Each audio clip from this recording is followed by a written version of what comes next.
Le Grand Matin Sud Radio, 7h-9h, Jean-Jacques Bourdin. Il est 7h38, merci d'être avec nous. Mickaël Delafosse, bonjour. Bonjour. Merci d'être en direct sur Antenne de Sud Radio ce matin. Vous êtes le maire de Montpellier, je le rappelle. Plusieurs sujets avec vous. Vous avez annulé la célébration d'un mariage ce week-end. Pourquoi ? Tout simplement parce que à Montpellier, on est très heureux de marier les gens. Il y a près de 1000 mariages qui se déroulent chaque année. Oui. Et il y a une charte des mariages qui indique un certain nombre de règles à respecter, notamment que les cortèges ne doivent pas poser de troubles à l'ordre public, respecter les agents de l'état civil qui vont accueillir les mariés. Et il se trouve que samedi, vers 15h, un cortège se livrait à des rodéos urbains, donc des quads, des motos, qui avaient délibérément masqué leur plaque d'immatriculation, donc une volonté claire de nuire, ont entravé la circulation, menacé la sécurité d'autrui. Donc, si vous voulez, on respecte les règles. Combien même on va se marier, on respecte les règles. Et quand j'ai constaté cela, on a décidé d'annuler cette célébration du mariage parce que elle contrevenait à la charte que nous avons édictée. Comment ont réagi les mariés, les futurs mariés ? Écoutez, ils ont évidemment pas apprécié après avoir eu une heure de retard, après que certains convives aient intimidé les agents publics, mais il faut savoir être ferme. D'ailleurs, aux mariés, à tous les mariés de France, on lit l'article 371 alinéa 1 sur l'autorité parentale est un ensemble de droits et de devoirs qui renvoie d'une certaine manière à sa responsabilité. Donc nous, on a, ça n'a pas été agréable, mais c'est ainsi parce que on peut pas venir délibérément troubler l'ordre public, avoir un sentiment de toute puissance. Un mariage, c'est une fête, bien sûr, c'est une joie, c'est beaucoup de bonheur, mais là, quand on menace la sécurité des personnes, c'est non. Et au demeurant, des plaintes ont été engagées parce que on ne se laissera pas intimider. Bien, vous êtes maire de Montpellier, je le rappelle. Alors, il y a à Montpellier, comme cela, des incivilités comme partout, en France, dans toutes les communes, grandes ou petites, évidemment, Mickaël Delafosse. Mais j'ai vu les querelles montpelliéraines politiciennes, et les filles, par exemple, qui vous accusent d'être islamophobes. Que répondez-vous ? Non, mais écoutez, c'est de la calomnie. Enfin, j'ai un engagement très affirmé comme homme de gauche pour défendre le principe de laïcité qui est une valeur de la République qui garantit la concorde, l'émancipation, qui considère que les dogmes religieux ne doivent pas s'imposer sur les lois civiles, sur les écoles primaires de Montpellier. Il y a écrit école publique laïque.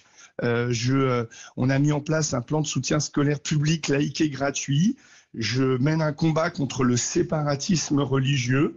Je fais toujours le choix de m'exprimer en utilisant les mots exacts. Et en ces heures de mémoire pour Dominique Bernard et Samuel Paty, deux professeurs, et je le dis, deux collègues, je suis enseignant en histoire-géographie, ils ont été tués par des fanatiques islamistes. On me salit. Cette campagne est outrancière, mais elle ne me fera en rien dévier de mon engagement en faveur des valeurs de la République et de la République sociale. Mickaël Delafosse, justement, à Montpellier, comment s'est déroulée hier la minute célébrant, c'est pas célébrant, mais à la mémoire. En commémoration, à la mémoire des deux enseignants assassinés? Écoutez, comme partout en France, avec beaucoup d'émotion.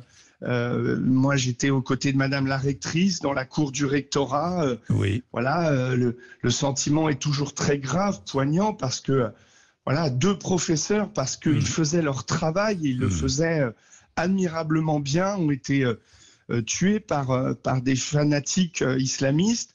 Et dans les collèges, dans les lycées, moi, je veux rendre hommage à tous les professeurs qui à la fois ont assuré cette minute de silence, mais qui, loin du bruit et de la fureur du monde extérieur, s'efforcent de faire vivre le principe de laïcité, de former les élèves à l'esprit critique, de leur donner une culture et de les protéger des dogmes religieux qui voudraient ici s'imposer à d'autres qui sont portés par une minorité sur laquelle il nous faut être extrêmement ferme.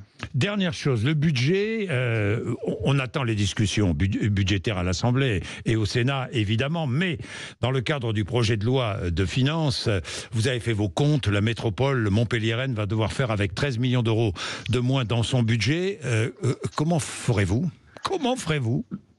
Bonne question, Monsieur Bourdin. On espère qu'à l'Assemblée nationale, la sagesse va l'emporter, parce que le déficit public s'est considérablement accru au niveau national. Il faudra, moi je soutiens l'idée d'une commission d'enquête parlementaire. Et monsieur le maire qui est parti en Suisse devra quand même s'expliquer pourquoi 2 points de PIB en plus pour le déficit. Et nous, d'après nos informations, on nous demande de faire un effort de 13 millions à la métropole et de 8 millions à la ville.